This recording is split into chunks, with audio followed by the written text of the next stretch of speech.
Well, today is a stark reminder that winter is far from over. We are seeing sub-zero wind chills, we are seeing below average temperatures, and all of this is making this Arctic chill outside. Oh, it's tough, isn't it?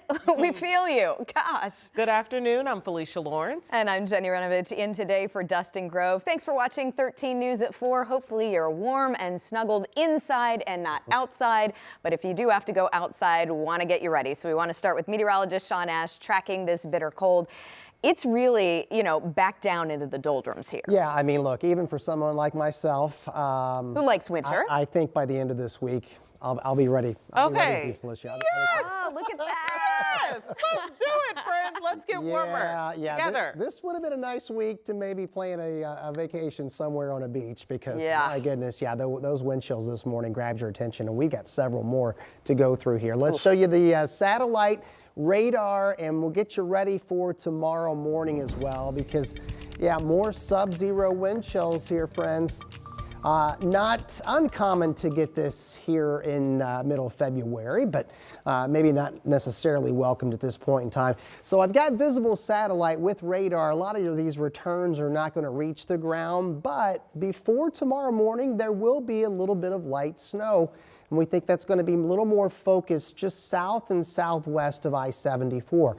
Most of your plans here this evening are in good shape. You're just going to have to dress warmly. We've got temperatures ranging from 15 in Peru to about 20 degrees in Shelbyville. Of course, that's one side of the story. The other, the wind chill values that have been parked in the single digits all day long here. These numbers will drop, and we want you to be aware of that. Tomorrow morning, out the door, 5 to about 15 below. So a lot of kids had today off because of President's Day.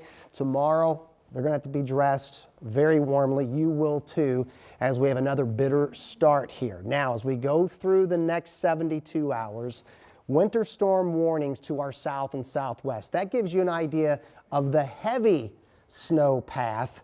8 to 12 inches or more across parts of Arkansas, Missouri, and heavy snow through Kentucky. It does not mean we're going to miss out on snow. And because we are cold, anything that falls will cause some problems. We'll time that out and a warm up.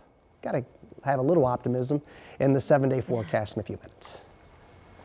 All right, thank you so much, Sean. And as we continue to monitor road conditions and more chances of snow, that's why you want to get the Live Doppler 13 weather app. It has an interactive radar. They update the weather blogs for you, and it gives you just a full rundown of what's to come, what to expect. It is a free download in your phone's app store.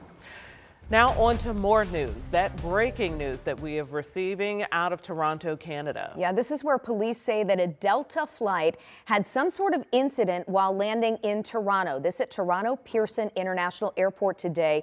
This happened just before 3 o'clock. This is a live look at the scene. And take a look here. It appears this plane flipped upside down, landed upside down.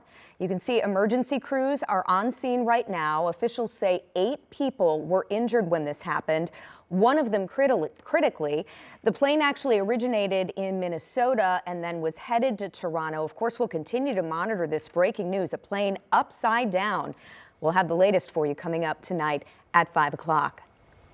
Now to some startling new numbers about children in our state. More young people in Indiana are in foster care or experiencing food insecurity than at any time in the past several years. All of this according to a new study out today by the Indiana Youth Institute. Our Karen Campbell spoke with the president of that organization and Hoosier Teens about the results and how we as adults can help make improvements.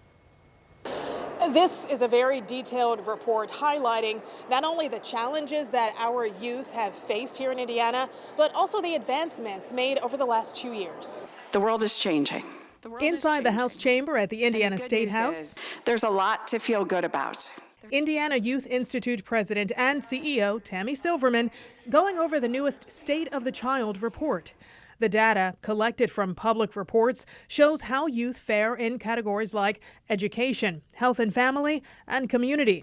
For example, in many central Indiana counties, including Marion, the number of kids in foster care is slightly up. Juvenile case filings in Marion County shot up from 987 in 2022 to 1,291 in 2023. Silverman says childhood hunger is the highest it's been in several years. We know that growing up in Indiana, being a Hoosier kid, can be a terrific thing. And what we also know is it's not quite yet that way for every child. The report also showed some bright spots. We also know that our graduation rate is the highest it's been in years. Students at the State House talked about how others influenced them to succeed. I think a sense of community has really had my whole high school career really lift up, which I encourage everybody to do. Hope Pack is a junior at North Central. Really push forward for things that not only you care about, but maybe have like a drive for. And then I promise so many doors will open up for you. Sydney Hogue is a junior at Brebeuf Jesuit. At the core of it, it's how you want to live your life. So if you want to keep going down that path, then that's where you're going to end up. But I really want to encourage people to push themselves and get better in the world. A goal of how all children can thrive. And Tammy Silverman tells me that we all have a role to help our young people succeed, not just teachers and parents, but community members and even neighbors. Reporting from the State House, Karen Campbell, 13 News. Thank you, Karen. And you can review the entire report broken down by the state's 92 counties and by category. Just visit our website, WTHR.com, and click on this story. A shocking wave of violence in Indianapolis has landed a 20-year-old man in jail. He's accused of shooting up 4 homes in one night. Our Rich and I drove all over the northwest side today and found multiple bullet holes in every single location. The shooting started just before midnight, January 16th, at this house on West 33rd Street. About 2:30 a.m., shots fired into this house on West 34th Street. A few minutes later, this house on West Walnut Street was shot up. And then about 3:15, look at all the bullet holes left in this apartment door. The front entrances to 4 different residences shot at in less than 3.5 hours. The Meridian apartment complex was the final stop, and where the shooter actually hit someone. A man inside the apartment was shot in the foot. Police say the shooter knew people who lived at each location. Those victims helped police identify the suspect. We don't take a gun and you don't fire into a building, a residence, a business, it doesn't matter. There's people there, there's children, we have vehicles driving by and bullets travel far. This reckless behavior just won't be tolerated. Tonight at 5, I'll share the story of one woman who was home with children when shots were fired into her house. In Indianapolis, Rich Knight, 13 News. Also tonight, IMPD is investigating on the near north side after finding a woman dead inside a home. Metro Police made the discovery during a welfare check around 8:45 last night. The woman was found with trauma inside a home on North Park Avenue. That's near 16th and Central. She was pronounced dead at the scene. Now, if you know anything that can help investigators, call IMPD or Crime Stoppers at 317-262-TIPS. And IMPD is searching for the person who fired shots after a fight broke out inside of a bathroom at a Sikh temple. This happened around 12:45 Sunday afternoon near Southeastern Avenue and Acton Road. Well, the temple's president tells us 2 young men were fighting in a bathroom when the shooting happened.